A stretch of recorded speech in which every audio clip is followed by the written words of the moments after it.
I want to introduce you to a man here tonight, Mr. Li Ji. Li Ji, please stand up.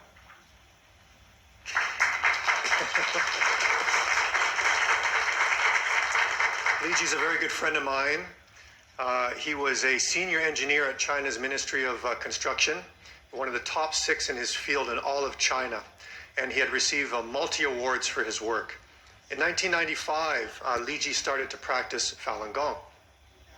His study of Falun Gong brought him to realize that his life's purpose was to guard his morality with the Falun Gong principles of truthfulness, compassion, and tolerance, so that he could reach enlightenment and ascend back to where his soul came from.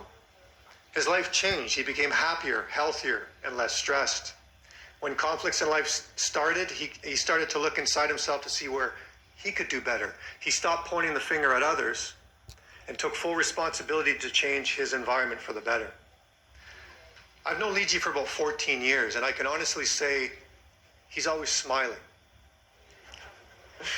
We've worked on some stressful projects together, and I've never heard him complain about anyone once, or I've never seen him raise his voice once.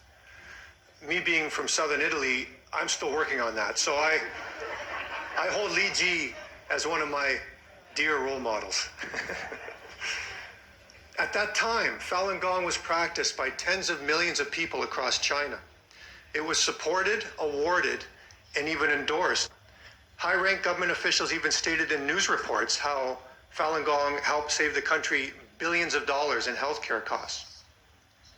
Falun Gong is rooted in ancient Chinese culture, where for thousands of years, China was known as the land of the divine. People believed in heavens and gods. They believe that the true purpose of a human being is to ascend back to where we all come from, by first becoming a good person. Since the beginning of humankind, people have been drawn to find the answers to human life. This is the significance of religious freedom. This is every human being's first right, to find the meaning of life, the truth of the universe. This quest is the fundamental freedom of all. And when people cannot find or search for the freedom, for the meaning of life in their own way, then this is the gravest crime of all. Unfortunately, in China, you will never be able to have true religious freedom, because freedom of belief goes against everything the Communist Party stands for. In 1949, the Communist Party violently took over China and started to destroy all belief in gods and religions, in order to kill the human spirit and brainwash society to think that the Communist Party was God. It was Mao who stated, "Fighting with heaven, fighting with earth, and fighting with human beings. What a great pleasure." Through their multi-campaigns to destroy religious freedom, tens of millions have died. Today, religions exist in China, but all religions and spiritual disciplines must be controlled by the Communist Party, and must place the Communist Party over their belief in their chosen God. Otherwise, they're persecuted. In their constitution, they give lip service to religious freedom, but they leave a massive loophole by stating that only normal religious activities will be protected. And it's the Communist Party who decides what is normal today and what might not be normal tomorrow. So on July 20th, 1999, President of China at the time, Jiang Zemin, ordered to eliminate Falun Gong after he found out that 100 million people were practicing a spiritual discipline that was not controlled by the state. He shouted, "Don't you think that our Marxism, materialism, and atheism can't beat that spiritual stuff aired by Falun Gong?" He then mobilized the entire society to persecute Falun Gong. He unleashed a multi-billion-dollar relentless propaganda campaign that blanketed the country, and also created an extra-legal police force called the 610 Office, with absolute power that hunts down, arrests, and can even kill practitioners without trial. On July 21st, 2000, Li Ji was arrested from his workplace after he mailed letters to colleagues and friends asking them not to believe the terrible lies that the Communist Party was spreading about Falun Gong. For this, he was sentenced to 3.5 years in prison. They tortured him daily, demanding that he renounce his faith. He was punched in the face, kicked and beaten. He was electrocuted all over his body. forced due to heavy slave labor and forced to stand motionless for hours and beaten and electrocuted if he moved. He was stripped naked outside in winter and had freezing water poured on him and left to freeze until his clothes turned to ice. These methods repeated day after day. He was on the verge of death, coughing and urinating blood. His lungs were damaged and he gained serious kidney problems.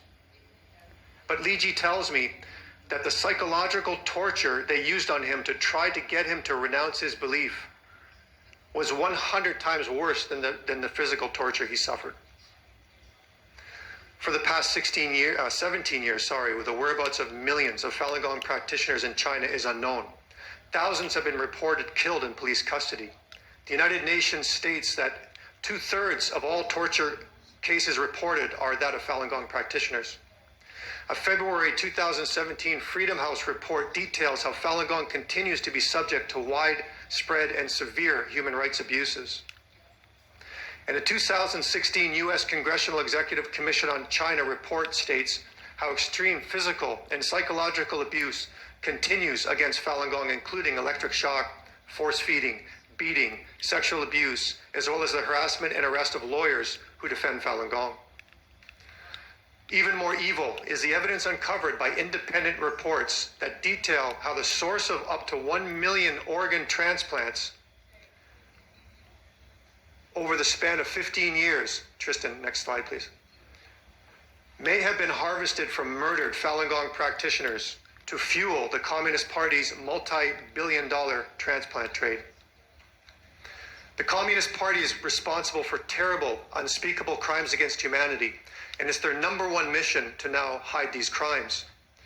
To do this here in Canada, among other campaigns, the Communist Party is sending fake, irrational emails disguised as Falun Gong to our elected officials to manipulate them to think that Falun Gong practitioners are bizarre and unstable and that the Communist Party may be justified in its persecution. They are targeting the moral consciousness of our MPs who may turn their backs on victims of terrible crimes due to these emails. It's a diabolical plan that's attacking our government officials here on Canadian soil to further silence the voice of the victims. In 2004, from the support of Amnesty International and the support of all parties in Canada, Li Ji was rescued to Canada to reunite with his wife. There are currently 11 practitioners with Canadian ties suffering in China, in prison. And on February 19th, 2017, Ms. Qian's son, a 50-year-old Canadian citizen, was abducted for practicing Falun Gong and is currently being held in a Beijing detention center. We are happy to have Li Ji here with us today, and we thank and we're very grateful for Mr. Anderson and Mr. Jenius for giving us the opportunity to raise awareness of the